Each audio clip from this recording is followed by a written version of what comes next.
Ladies and gentlemen, welcome to the show. Before we get started with the podcast tonight, do want to say thanks to a couple of our sponsors for keeping the show on the air. Without them, it wouldn't be possible. Let's see. Physical Therapy and Balance Centers. Check them out online at physicalfranchise.com. That's F-Y-Z-I-C-A-L. On average, a private practice who joins the Physical Network grows more than 40%. It's pretty good growth. So if you're ready to discover how the largest network of private practice PT owners are growing and adapting to industry changes, visit physicalfranchise.com. That's physical, F-Y-Z-I-C-A-L, franchise.com. You also get to retain 100% equity in your own business and 100% autonomy in running their practice. That's what people are usually concerned about when they're saying, hey, if I join, what do I lose?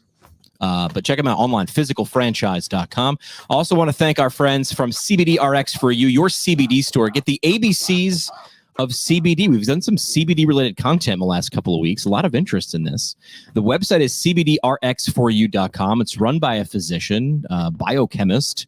So they get to the root of it. Do you know exactly how CBD being used over the counter by some of your patients will affect their treatment plans? You know exactly? Well, if you're not 100% sure, get 100% sure at cbdrxforyou.com. Tonight, talking about something that's a pretty hot button topic, PTs as primary care providers and ordering imaging. I remember back in PT school just a couple of moons ago when I was in there, this was a topic, but things are progressing. So we're going to get into the nitty gritty, find out what it's about and where we stand as a profession. So without further ado, let's get into that episode.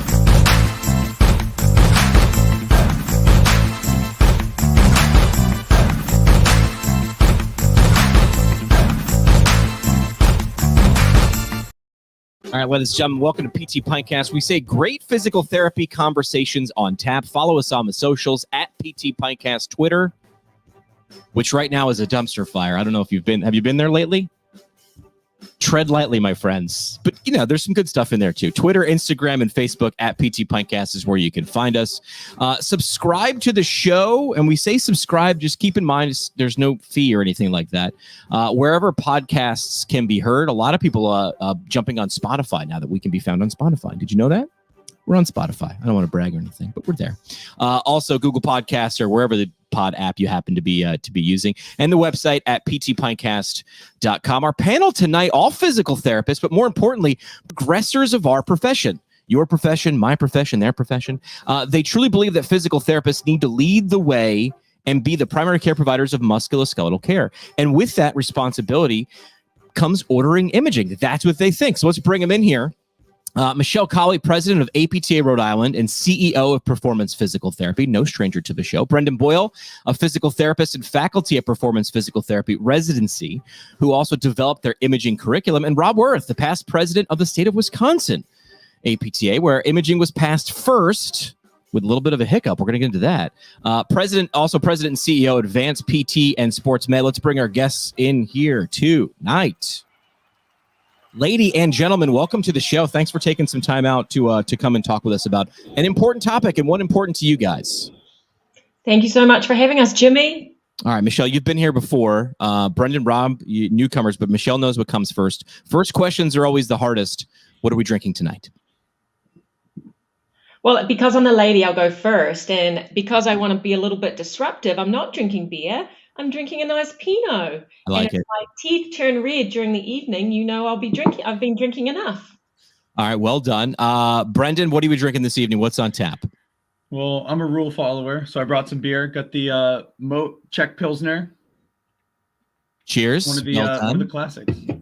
And Rob, when I say what's on tap, you're quite literally standing in front of a tap. Is that in your home basement? Is that in your home bar? I am, and everyone is welcome, and welcome to my bar down in the basement. Wow. Yes, so on tap tonight is New Glarus Spotted Cow. It's a local homebrew, a local brew here to Wisconsin, not so outside the state, and fortunate to have friends and family and neighbors over periodically to enjoy it. So, cheers. Cheers to you guys. I'm doing Mick Ultra because I just bought a house. I haven't upgraded to an actual home bar, but I'm trying to save some money because now I have a mortgage to pay. So cheers to you guys.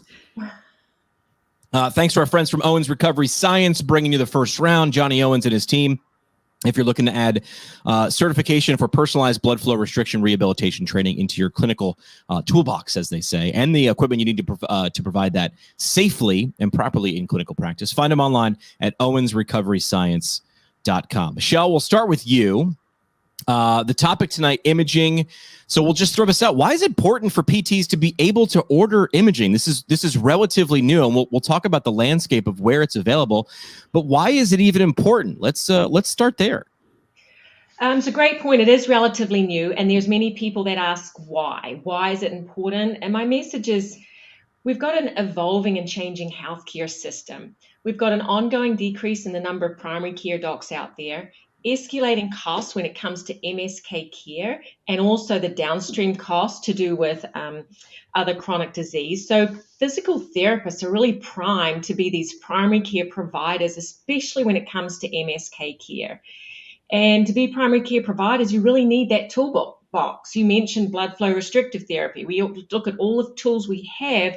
So therefore, it makes complete sense for us to be able to order imaging so we can really practice at the top of our license. It's better for the patient experience.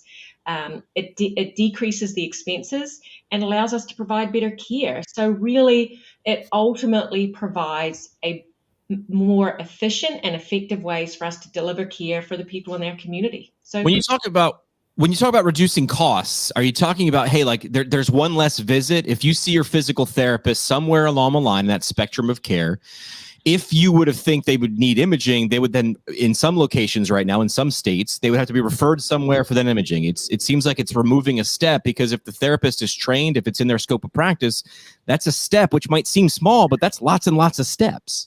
Absolutely. And it's not just that visit. Say someone sees me and they've slipped on and fell on the weekend, and now they are unable to weight bear and there's a suspicious ankle fracture. At the current time, I need to send them to their primary care or an urgent care.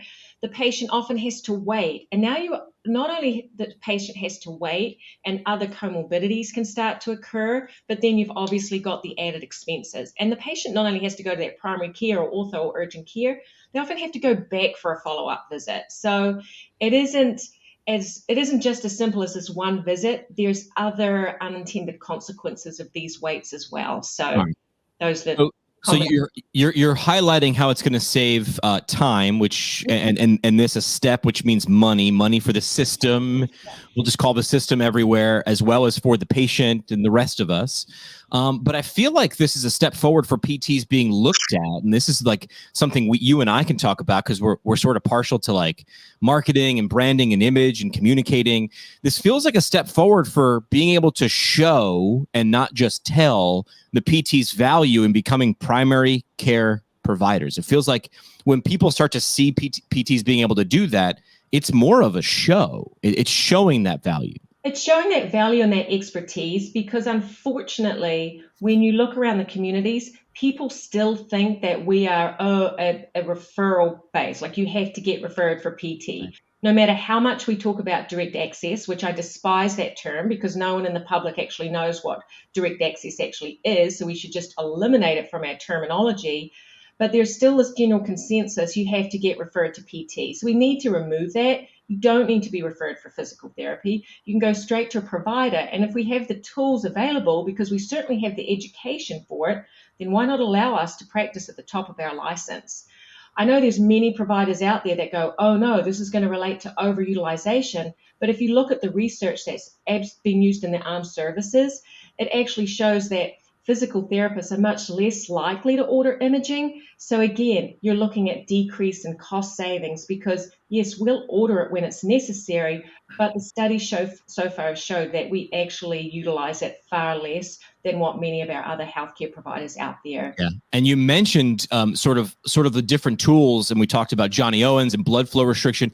That came from the military model, and so there's data, there's research to show, hey, when this is implemented in this small group, here's how things work. So if we expand upon it, we're assuming, we're extrapolating that information that, hey, when we expand it, it's also going to be utilized in a similar fashion. Completely. You got it. See, it's easy. Simple when you follow this. It feels like, and I use Amazon as an example all the time. It feels like this is adding to the value side of the value cost proposition. It feels like we're just adding to one side of what we're able to do. And when we increase our value, we become more valuable. Exactly. And I mean, you see ongoing concerns about reimbursement and how we're paid. But if we can truly show our value, and not just in like, look at the time I spend with someone and my patients are happy, but actually from a financial standpoint, hey, we're actually getting people back to work, or we're preventing these downstream expenses, or stopping someone needing to see the ortho who's going to actually do more than just a simple X-ray. We're adding to the value of the services that we provide, and therefore we can advocate for fair payment.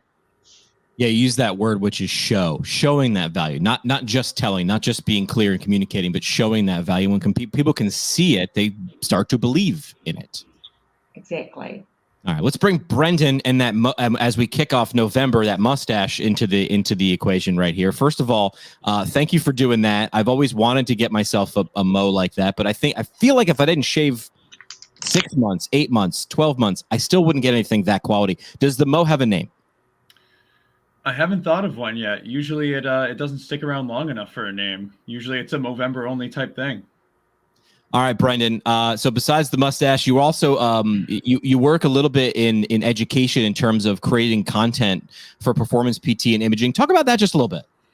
Yeah, so Performance is in the process of enrolling our first cohort into our orthopedic residency, which is comprehensive, to prepare for specialist certification. One course that we have in our residency is our imaging course, which I had just kind of a personal interest in. I liked learning about it when I was in school. And then when I was going through residency myself, I enjoyed that course. So I decided to take it on and kind of develop that curriculum. So yeah, we're teaching that as part of a broader scope, but there's a lot of good kind of clinical pearls that are applicable to really any PT. You don't need to be at a specialist level to identify when a patient would need a radiograph. And we do have clinical prediction rules that are validated to kind of prove that it's useful, and to kind of guide our clinical decision making. So we're not just out in the dark ordering X-rays whenever we feel like it. Sure. All right. So let's start off with this. You've got experience in teaching this and putting a curriculum together. Once we can order imaging, and there are states in the U.S. right now that can, and we'll dig into that in just a minute. But once you can, you as a physical therapist, you as a clinician can order imaging, what's next? I think first is being aware of what we should do. So, being aware of your clinical decision rules, brushing up on your audible foot and ankle rules, and more than that, there's different, rules for different body regions. Seeking out some continuing education in that, which that's a big opportunity going forward, is that this is going to be a big area where a lot of physical therapists will need some brushing up if you've been out of school 10, 15 years and haven't really needed to use it in your day-to-day practice. So I think the first step that most of us are going to really be thinking about is, I need to brush up on this. I need to know when I can order these images, and it's going to add value to the care instead of just putting the patient in the system, having them go get an X-ray and not really getting any worthwhile answers for it. Gotcha. Okay. All right. So let's go the other way. I love when people are talking about something or pro something. There's always going to be part of that bell curve of the population says that we shouldn't. So what about the people that said, no, we shouldn't be able to do this. This is out of our scope, or let's leave this outside of something the physical therapist should be able to order. What do you say to that, or how do you respond when someone brings something like that up? I would say that there's a lot of research. You were talking about the research coming out of the military system, that there's a lot of data that appropriate use of imaging cuts costs. It avoids unnecessary use of care for unnecessary over-treatment of the patient, basically, and it leads to a quicker recovery due to less lost time. If I send a patient out because I think they might have a scaphoid fracture and it's negative, I can start treating them right away instead of, okay, go call your doctor and see them when they can see you, and then go schedule an appointment with the imaging. We're talking weeks here, which really reduces the overall utilization.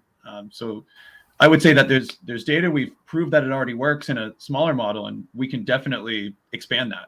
Yeah, I love that. All right. So you touched on this a little bit. Do we know how? Right now, if you live in a state that doesn't have the ability as a physical therapist to order imaging, you mentioned some really good things to pay attention to. If it's been a while since you were exposed to that content, maybe seeking out some resources, you putting together a curriculum yourself. What other opportunities do chapters and sections, maybe the APTA or state organizations offer for something like this? If someone says, okay, I'd like to at least be re-exposed to this information, maybe exposed for the first time, depending on how long ago you went to PT school. So this would be a good question for Michelle, because she's the head honcho here, where I'm assuming as these states roll this out, there's going to be an increased opportunity to produce this content. I think that's thank you for punting that to me, Brendan. I really appreciate it. But it's a really great question, because I think there's many states looking at this, and we're presenting at combined sections meetings. There's other states, small group of states that have passed this. But that's the next question. You pass it, but then you're like, how do we know that people know what to do? So there's many of us that are actually in the process of designing and having that curriculum there. And what level does that need to be? Yes, you've got those folks who are doing residency programs. That's a whole other level. But for the entry level PT, yes, making sure that the schools are offering it, which they are. But then you look at PTs who are old like me, like, do I really know how to order imaging? I do think, though, whether your state and whether you can order it or not, it is really important that you understand when it is appropriate. Because even if your state doesn't allow you to order it, as a clinician, if you want to demonstrate your value as a primary care provider, you better be really comfortable with calling an ortho or an urgent care or a primary care doc and say, hey, based on A, B, and C, this person requires this kind of imaging in these films, because that's setting you up to being a colleague and a primary care provider. And I think that's where the biggest value will be in the future. I personally don't really care that, I shouldn't say this, but I'm going to say it. I personally don't care that much about having the ability to myself to write an order to a patient and comes in, because I want to be mindful if there is a primary care doc involved. I want to be mindful if the person is part of a group. I don't just want to go rogue and be like, yeah, I can be an autonomous practitioner and go off and do whatever I want. I want to make sure that as primary care providers, we're still part of a healthcare system. So it's just as important, if I'm going to refer someone for imaging, to call that person's primary care doc, if they have one, and say, hey, these are my findings. I'm going to go ahead and refer because I can in Rhode Island, unless you have a reason for me not to, or say, if I couldn't, but if my state didn't allow it, say, here's what I would recommend. Would you like me to facilitate that, or how can I help? So I think this is a bigger conversation. It's not just about, oh, let's pass this legislation. It's like, let's change the behavior of PTs so they're not passive providers that just go, oh, I think you need an x-ray, go talk to your doc. Cannot stand that. And now I'm going to be quiet because I'm going to get on my high horse about how PTs need to behave as primary care providers, and not just these commodity, oh, I'll treat you, and then if I don't know what to do, you just go back and see a doctor or see someone else. Well, I think you highlight another audience that we want to show value to. We mentioned it with the patients, right? Showing value to patients, being perceived as that primary musculoskeletal provider. I think that's fantastic. You bring in another point. Let's use this, or your knowledge in this area, where maybe someone thinks, do PTs know about that? Demonstrating, showing that knowledge is going to increase our value, or our perceived value, by other members of the healthcare solar system, as we were to call it. Let's bring in the spotted cow, Rob. How can we strengthen our role as primary care providers in healthcare? How can we do that from the great state of Wisconsin? And hopefully we can do that everywhere. And Jimmy, this is such a great conversation we're having tonight. I can tell you, I am thoroughly enjoying the questions you're asking, the insights that Brendan and Michelle shared. This is a fantastic conversation. This is a conversation that we need to have as a profession. So as I look back and reflect back some things that was mentioned earlier. So first of all, I think that PT is the best kept secret. You look at healthcare and you look at the cost of healthcare and the rising costs, and you compare where the U.S. is compared to other developed countries, and the quality and outcomes that we get compared to the cost. And we are not nearly ranked where we need to be. And I think that if you look at value-based primary care, musculoskeletal care, I think PTs truly are the best kept secret. And we need to, one, flex our muscles a little bit. in a respectful and collaborative way, to have the confidence to step up to that role, because we can serve the community and our country in a way that I think, again, is exactly what they're looking for. I think X-ray is a small, ordering X-rays and imaging is a small part of that. And I think, I love Michelle's soapbox. I think that is so true, that we really need to step up, collaborate, but also be autonomous and really show the value that we have. And a couple of quick examples I think of. So 3 examples I think of real quick is, so I've ordered 3 X-rays I can think of in recent memory. One was we were on site at an employer. Somebody had fell, had a wrist injury, and in the non-ordering fashion of PT, we'd say go to urgent care, get an X-ray, see a doctor, have it become OSHA recordable, increase their work comp costs, you'd be off work for a couple of days, all those things. Instead, we were able to say, hey, you know what? Let's get an X-ray, determine it's fractured, got an X-ray, ordered an X-ray, came back negative, was back to work that afternoon, put the appropriate splint on, didn't miss work, didn't have any work comp injuries. The employer was happy, the employee was happy. Again, I think an example of how we can insert ourselves in the right places within healthcare and really make a difference. Other ones I think of real quickly is an athlete. We had an athlete who's supposed to play Friday night football game, and it's Thursday morning, didn't know if it's fractured or not. And that fracture determines whether or not this senior in high school gets to play the Friday night football game. Got an X-ray, it was negative, played the game. Parents thanked us. Great outcome. They won the game, by the way, in case you're wondering. And then the third outcome, our third example is, I think of a patient that slipped in our parking lot and ended up having an ankle fracture, and they were positive, followed Ottawa ankle rules, as Brendan mentioned earlier. And within 1 hour, went from examination in the parking lot to getting an X-ray to having an ortho consult and getting the appropriate care. So again, I think, can we make a difference? Heck yeah. Yeah. So I was going to ask, is this something the public needs to be educated about? I think you just told 3 stories where absolutely. And what a great way to educate them, which is through examples and being able to show and not necessarily just tell value right there. I think, yes. So your question, I think, is, should we educate the public? And I think I think Michelle alluded to this, is just because we can, I think you did also, Jimmy, just because we can doesn't mean we should. And because it's our latest toy gadget in our toolbox, is that what we put on our website? Hey, we can order X-rays. I don't think so. I think what we are is we are primary musculoskeletal providers, and part of that is ordering X-rays. And I don't think we run ads saying we can order X-rays. I think our ads are, we can be your PT. We can be a musculoskeletal provider for life, and part of that is that we can take care of all your musculoskeletal needs and work with our specialists, work with our primary care, and be a team. So I think it's more that and less, banners and billboards that we can do X-rays. Yeah, I mean that goes back to, and I saw Michelle nodding too, right? If you're going to be a communicator, don't focus on how you're going to help me solve my problems. Let me know what problems you can help me with, right? Let me know, like, leaky sink. I don't care what kind of wrench you're using. I want the sink to stop leaking. Like, I want to get the water off of the floor. I can do it in an hour. Like, tell me what problems you're solving. Don't focus on that how.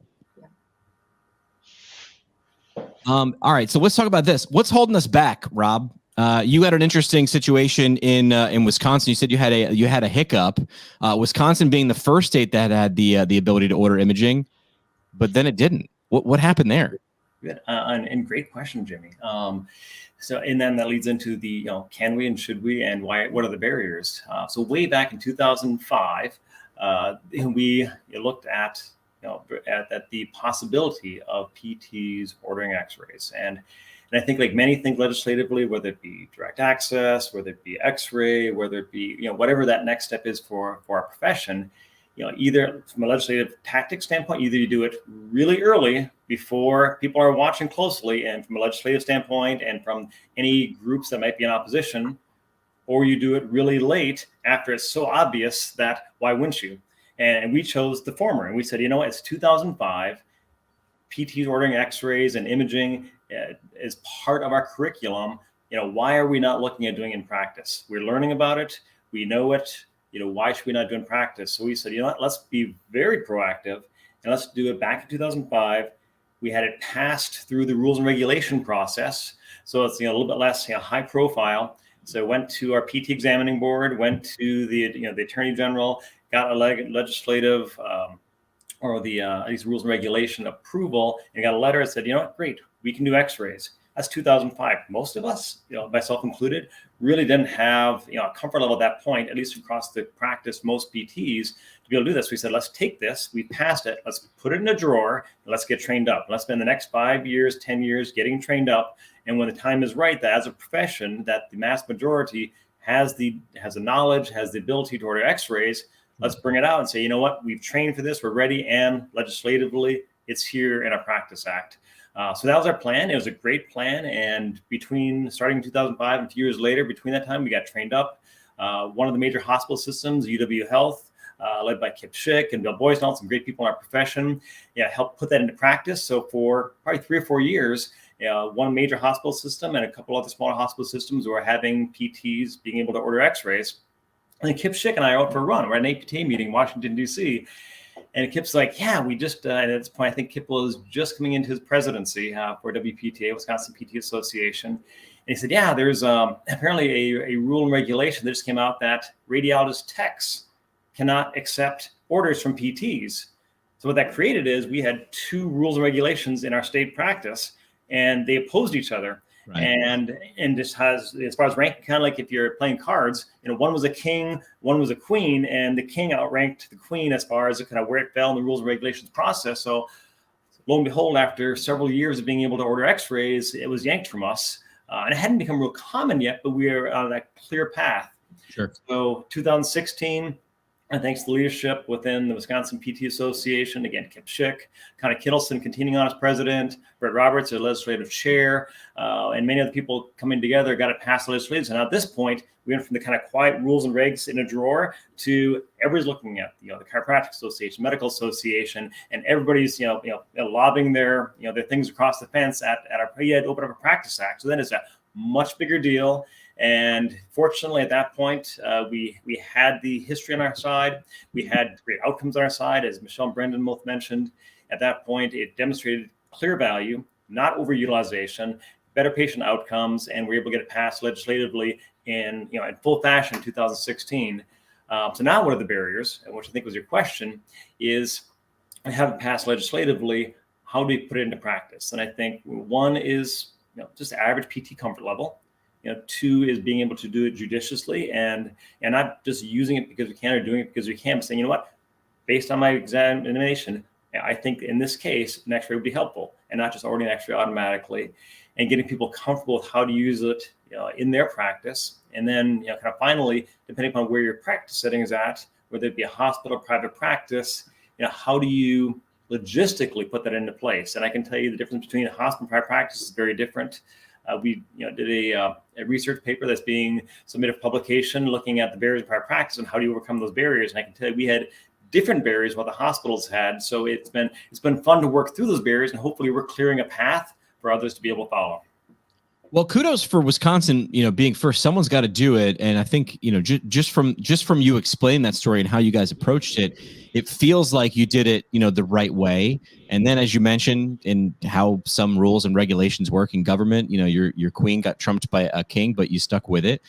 Michelle, being part of Rhode Island, with Rob opening the door for legislation, how did it work in Rhode Island? Because as you learned, we are a one country, United States of America, but I feel like we got 50 different sets of rules and regulations and how things work. So going from Rob's story in Wisconsin, there are a few other states that have this. We know Illinois, South Dakota, Colorado. In Rhode Island, how did it go down? What's the story sound like out there?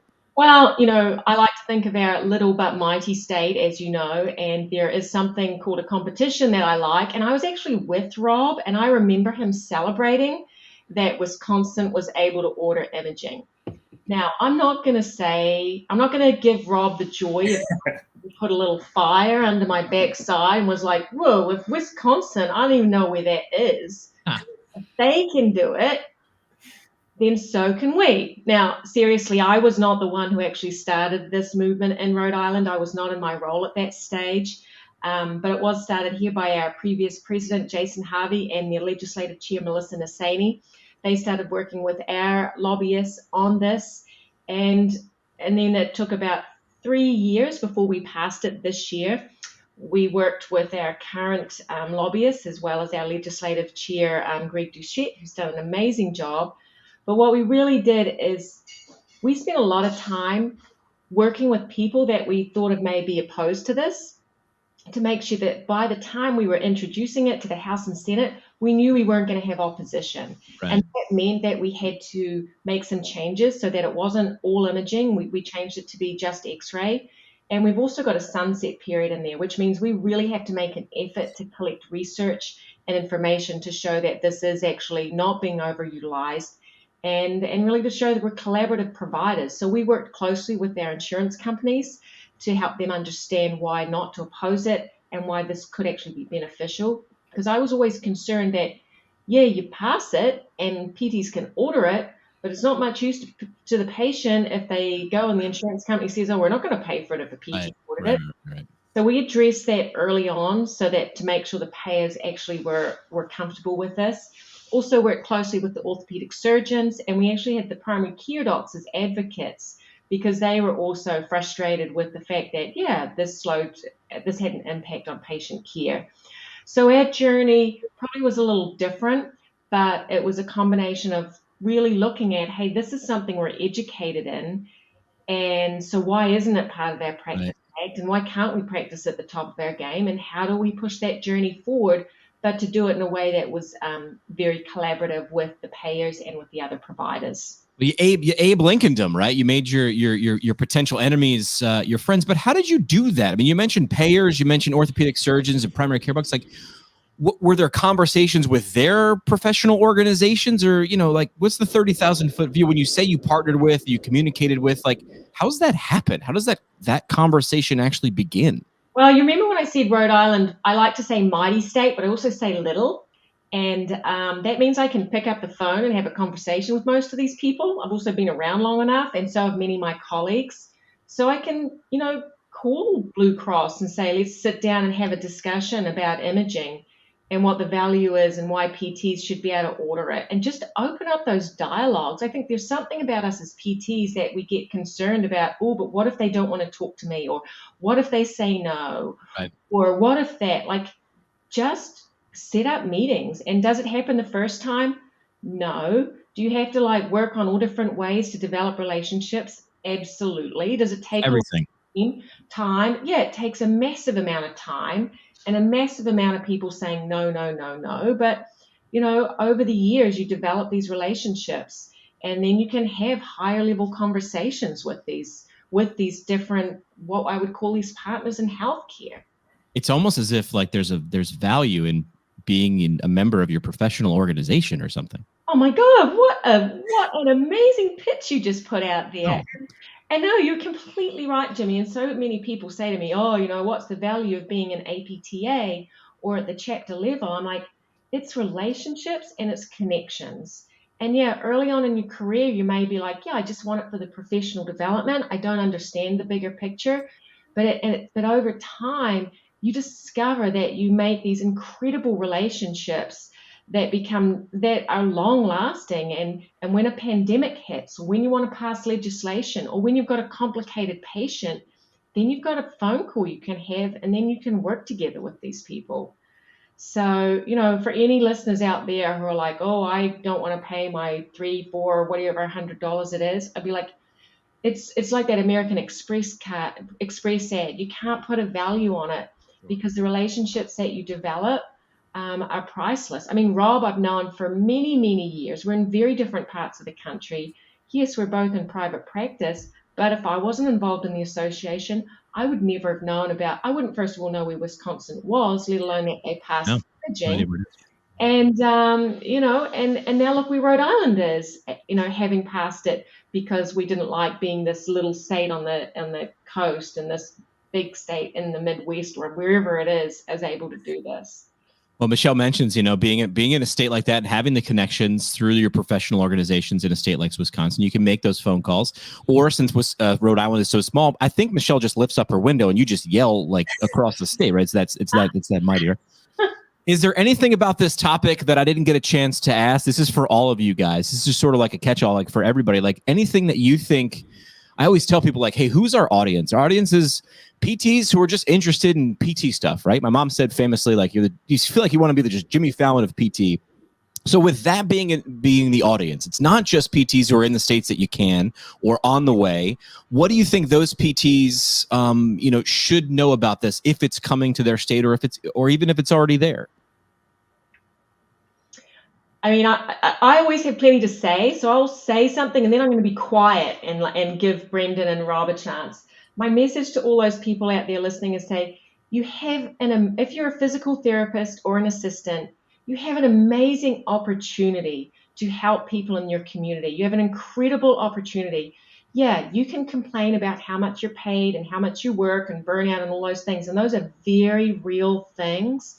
But step back and think about our purpose. Think about the impact that you can have on your community, on your state, on your town, on your world, and be proud of that, because you'll sleep better at night. I mean, that sounds like a goofy thing to say, but make the most of the opportunities you have. Never say no to an invitation. The more people you meet and connect with, the doors just continue to open.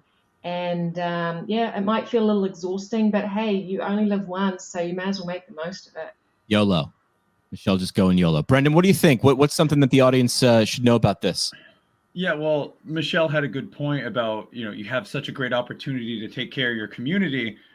I would say if I was a PT in a state where I could order imaging, I'm in Massachusetts right now, so I don't think I can do it. But not only do you have a good opportunity to take care of your community, it's so good for the profession. If you're in one of those states right now and you can order imaging appropriately and judiciously, you can pave the way for this to become a nationwide thing where they're just falling like dominoes, and it really helps the profession and really gets us to that point where we can be primary care providers for anything that has to do with musculoskeletal care. Yeah, a little allusion to what Rob was talking about in terms of strategies. You can be far on the right end of the bell curve, which is be the first ones to do it, or you can be so far on the left, like, hey, the dominoes are falling, of course we're going to do it. Rob, how is this going to change this topic in general, the things that are already set in motion with several states? How is this physical therapist ordering imaging going to change the future of physical therapy? What do you think? Well, that's just an easy question. Thank you, Jimmy, for finishing up with that one. But honestly, I think PTs ordering X-rays, ordering imaging is really a microcosm of where we can go and what we're becoming.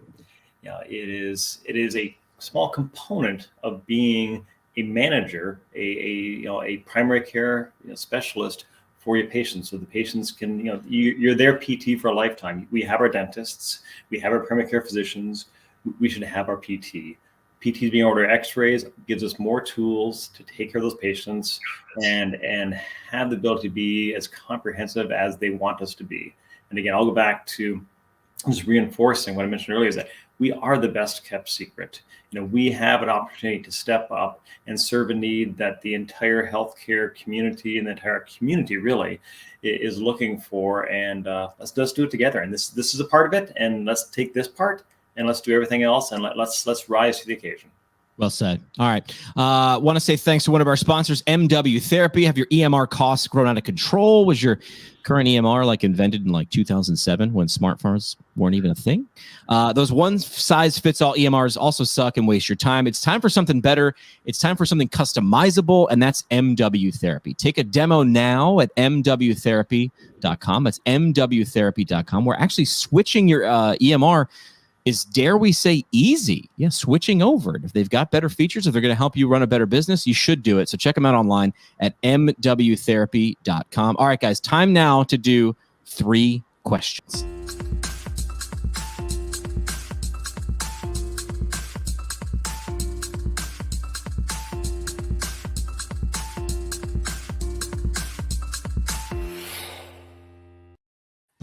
All right, 3 questions brought to you by our friends from Fusion Medical Staffing. As a physical therapist, you've got a unique skill set with your in-depth medical knowledge and your fine touch and confidence, and maybe your ability to order imaging, depending on where you live. Check your scope of practice. You're sure to make a huge impact on your patients' recoveries and long-term care. Move forward in your travel physical therapy career while you have your PT or PTA license. Let it take you where you want to go. Find out what's available with job transparency, full transparency at fusionmedstaff.com. That is fusionmedstaff.com. All right, so let's do 3 questions. We will go around the horn. We'll start with Rob. We're going to go with a where question. You live in Wisconsin, but where is somewhere that you can't wait to visit or can't wait to travel to in the 50 U.S. states? What do you got? Sure. Those kind of states. U.S. Virgin Islands, St. Croix. That counts. We'll count it. Brendan, where's somewhere you got to go going from Massachusetts? Where do you want to visit? I'd like to get out maybe in the Pacific Northwest, get Oregon, Washington, spend some time outdoors there. Very nice up there. And Michelle, what do you think? If you dare leave Rhode Island, where would you want to go? Well, I really want to go home to New Zealand and see my family. It's been some time. But I'll go see Rob in Wisconsin since I've busted on him a lot in this show. Just use Google. Google will tell you how the heck to get there. Just book a flight. All right. So we asked that where question because all 3 of those locations where there are people, they need great physical therapists and great physical therapist assistants. Again, find out what opportunities await you at fusionmedstaff.com. Second question is a what question. Rob, we'll start with you. What's something you've watched or read or listened to? Anything. It doesn't have to be PT related. A book, a movie, a podcast, something you think the audience would get value from. Sure. And I don't know if the audience would get value from this, but I do, and I'll share it with you. I get to read every morning. I had a patient of mine, during COVID, we all had these experiences. So several months ago, I had this 80-year-old lady that had a great PT experience, and she said, I'm going to send a thank you every day. And every morning I get to wake up and I get a 5 a.m. email that is a care of the day for my 80-year-old patient of inspiration. It's just 1 or 2 sentence, quick read, and that's how I get to start my day every day. And she's done this every day for 6 months. Wow, if that's not something to look forward to, cracking open the phone and opening the email, I'm not sure what is. All right, Brendan, good luck trying to top that one. What's something you watch, read, or listen to? Yeah, I was gonna say mine's definitely less heartfelt. But ever since Seinfeld's back on Netflix, I've been working my way through that. Did you yada yada over the good part? I mean, that's a great episode. These kids today won't understand how great Seinfeld was. Michelle, what's your what? Well, I'm going to be right with Brendan here because literally 2 nights ago, it's taken me a whole year to get through it with my 15-year-old daughter. We just watched all seasons of Friends, and I cried. You got to. And just recently, Gunther, the actor that played Gunther, just passed away. That was heartbreaking. And then I found out for like the first 100 episodes, he never even uttered a word, but he was just always the barista. All right, that's your what. Final question on 3 questions. Rob is a who question. Who is someone the audience should know more about? Ooh, great question. I would say, I think I mentioned them already. There's probably many people. I will probably miss 100 people in this question. But I would say specific to imaging, I guess that's where my mind went first, was Kip Schick and Connie Kittleson. I mentioned 4 people, and Brett Roberts, the best cast of people that kind of brought it over the finish line that I think is germane to this conversation tonight. Perfect. All right, Brendan, in the world of imaging or not, who's someone the audience should know more about? Maybe this is kind of a cop-out because I can't think of anything too fast, but know your APTA chapter president. I know mine. It's very easy. But that's the person you need to talk to get things done. Yeah, have a relationship. Your APTA president is building relationships, in their state. Maybe have a relationship with that person. Michelle, what do you think? Who's some of the audience you know more about? I think Brendan was looking for a pay rise. Smart. Smart young man there. Good job. Who's someone people should know about? I'm going to get some high fives myself because I'm going to go for Mike Horsfield because he's the president of PPS, and we have the big annual conference coming up. And lots of PTs in business out there. Rob obviously is on the board as well. And, I think everyone should be involved with what the business section is for our national association. Well done. All right, that's 3 questions, again, brought to you by our friends at fusionmedstaff.com. Last thing we do on the show is the parting shot.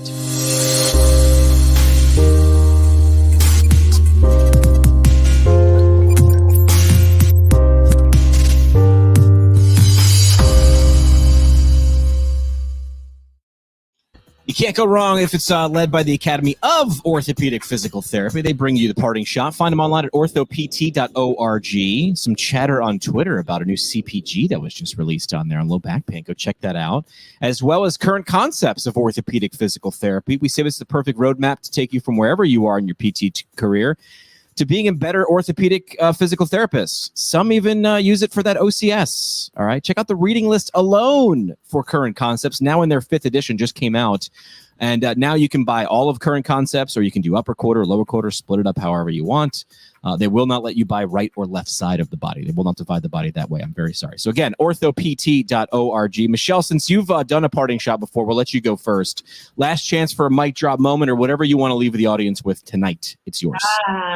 Be a disruptor, people. Lead the way and be the best therapist you can for our future generations. And that's very, very mic droppy. We'll go to Brendan next. Parting shot. What do you got for us? Take advantage of your professional development. There's a lot of content out there. Go to your APTA resources that you already have. You can already learn how to use imaging pretty well. Doesn't need someone like me to get it all together for you, to teach it to you. It's already out there. It's already out there. Look for it. And Rob, parting shot. What do you got for us? Sure. Jimmy, great insightful question at the end. I would say parting shot. I wish I had a shot of tequila. That could be my parting shot. I don't. So in lieu of that, I would say parting shot is, gosh, we are so awesome. Let's be the awesome healthcare providers we can be. Let's make a difference in the world, because together we can do great things. And if you're not a member of the APTA, absolutely get involved. Yeah, come on in. Thanks for giving us a little insight. I think the takeaway for this is, if you're in a state that has access, find out more and educate yourself. As Brendan is showing, in terms of if you've been exposed, get a little more education so you can practice at the top of your license. If you're in a state that doesn't, and you think you should, the way to get it done is to join your state chapter, or at least reach out and build that bridge, as Michelle and Rob were highlighting so much. We say the best conversations happen at happy hour. Thanks so much for coming to ours.